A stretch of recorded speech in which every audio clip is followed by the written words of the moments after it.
Բարև ձեզ հարգելի գործընկերներ, շնորհակալ ենք, որ այս շատ բարդ ծանր բազմաթիվ միջոցառումներով օրը ժամանակ եք գտել, կարողացել եք ռեսուրս տրամադրել գալ լուսաբանելու։ Մենք այսօր մի քանի պրոդուկտ ունենք, որ ցանկանում ենք ներկայացնել լրագրողներին, ԶԼՄ-ներին, նաև բնականաբար մեր ժողովրդին։ Պրոդուկտները կներկայացնենք, բայց մինչ այդ մի քանի քաղաքական խոսք եմ ցանկանում ասել։ Մենք գտնում ենք, որ այս ընտրությունները սովորական ընտրություններ չեն, դրա համար մենք էլ սովորական պայմաններով չենք մասնակցում այս ընտրություններին։ Մենք այս ընտրություններով մեկ նպատակ ենք հետապնդում, այդ նպատակը մեր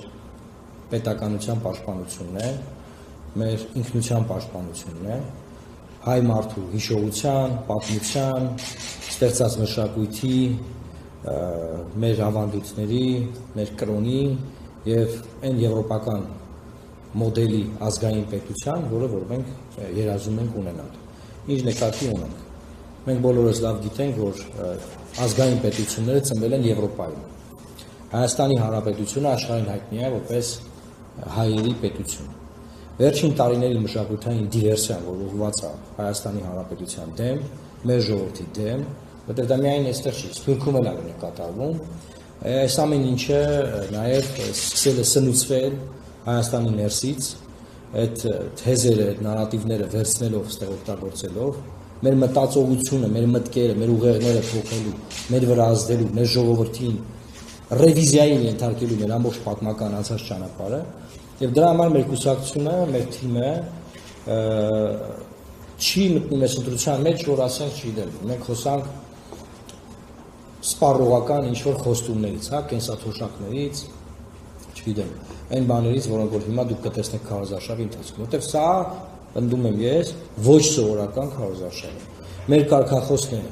պաշտպանիր ինքնությունդ, այսինքն մենք մարդկանց խոչ ենք անում, քվեարկելով լուսավոր Հայաստանի օգտին,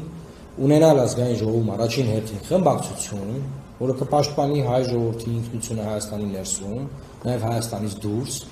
եւ նաև կունենա իր ներդրումը ապագա իշխանության ձևավորման գործում։ Այն, որ իշխանությունը պետք է փոխվի, այն, որ Նիկոլ Փաշինյան անազգանունով վարչապետ չպետք է լինի,